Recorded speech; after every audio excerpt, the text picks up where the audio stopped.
Have you ever wondered why Jesus said, "Let this cup pass from me"? In Matthew, the 26th chapter, starting with verse 39, it's in two other gospels also. Um, Jesus says this. This is after he has instituted the Last Supper, communion. He's instituted this. Uh, he broke the bread and he passed out the wine. This is the new covenant in his blood. After he's done all this, he goes out to pray. He asked the disciples to pray with him, and this is around midnight. He is stressed. The weight of the world is on his shoulders, and he's in the Garden of Gethsemane praying. And he says, "If at all possible, Father, let this cup pass from me. Nevertheless, not my will, but thine will be done." There are those that don't believe that Jesus is God. He is, because he's talking to the Father. But then there are those that don't believe he was human either. The emotions he's going through. He knows what's coming. He does. We don't pay attention to the events surrounding why he's there. This is Passover. It is. They've just eaten the Passover lamb, and that's why the disciples are so sleepy. They've eaten the lamb and they've drank some wine and they're just tired. They're full. And Jesus is like, "Can't you stay awake for an hour?" Jesus knows what's coming. He does. We all think it's that he's going to be betrayed and all this stuff. He knows that. But he also knows what happened at the Exodus, the first Passover. He knows this because he's God. And I know there are people like, what does that have to do with anything?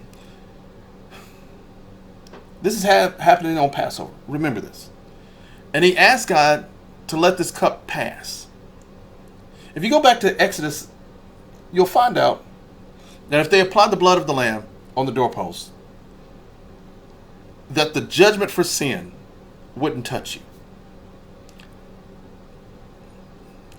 I don't think we're putting two and two together. But if you didn't have the blood on the doorpost, the firstborn son would die. And guess who's the firstborn son?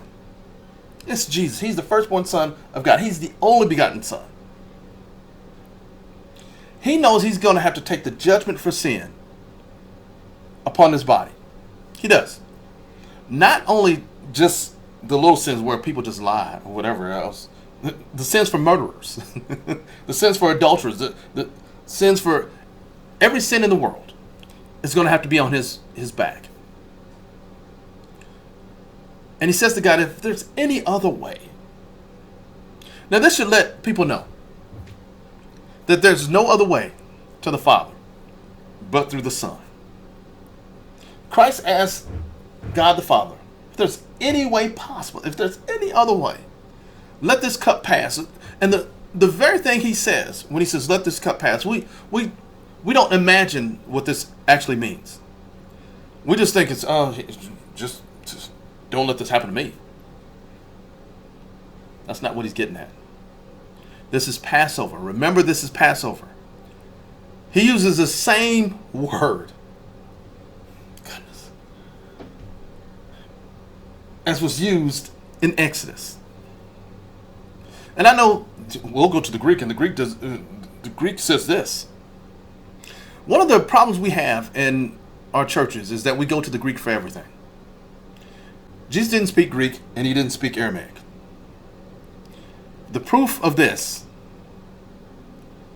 is when you go forward to the day of Pentecost, to the languages that the disciples didn't know, that they couldn't speak before the day of Pentecost, they were able to speak to other Jews that were from other places. That means these were not languages that they knew. These were the native languages to the people they were speaking to. So that means the Jews only spake Hebrew. Now let's get back to this. So the Hebrew word for Passover is Pesach. It is. If you go back to the Old Testament and look at Exodus, you'll see this word. And one of the programs I have on my laptop, it gives the word in Greek also. It's the Greek word that we have in the New Testament when Jesus says, "Let this cup pass from me." What Christ is saying is the same thing that he told the children of Israel would happen. That if you had the blood of the Lamb on your doorpost, God would pass by. It's not just passing by. It is the protection from. It is the protection of the word. It is. Pesach is spelled Pei Samech Het. A pei is a mouth. It represents somebody's word. A samech is a thorn, and it represents protection. Goodness. And a het is a wall. That's a wall of protection. So in every which way in this word, it is talking about the protection of those that stand behind it. Whatever is there, you're protected. So when Jesus says, "Let this cup pass from me," he remembers. He knows what he's been taught as a Jew. The God protected the children of Israel from the judgment because they had the blood of the Lamb on the doorpost. Jesus also knows what happened to those people that didn't have the blood on the doorpost, because he's the one that came in to judge them as the angel of the Lord. So he knows both sides. He knows that the judgment for sin has to be paid by the firstborn son. Goodness. He knows this, so that's why he goes to the Father and says, if at all possible. See, Jesus isn't just a man like other people think. He's not just some regular man. What difference would it make if a random guy gets crucified? It doesn't make any difference. But if he's God, it makes all the difference in the world. He speaks to the Father and says, if at all possible, let this pass from me. Remember, he's called the servant of the Lord. He says he's the servant. He only does what the Father says to do. He doesn't do it because he's a robot, like he has no choice. But right here, he shows you that he has a choice. That he could choose to do it and choose not to.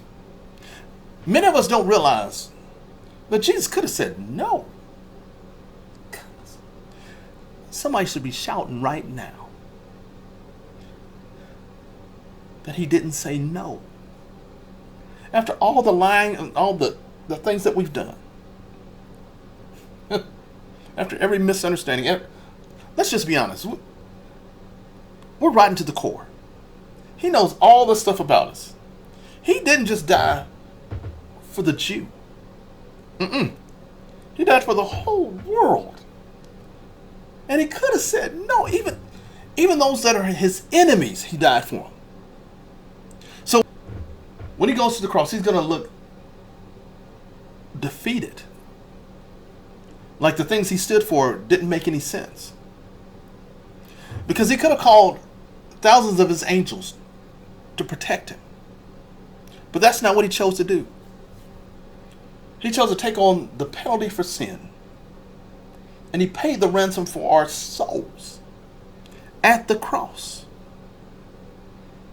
So the next time you wonder what Jesus was meaning when he says, "Father, if at all possible, let it pass from me," he's talking about Passover. The very thing the Jews got to experience. And since he was a Jewish man, he could easily experience that again and say, "Well, no, let the rest of these people die and go to hell. I'm going to enjoy my Passover." But he didn't do that. He chose to take on the sins of the world on his body.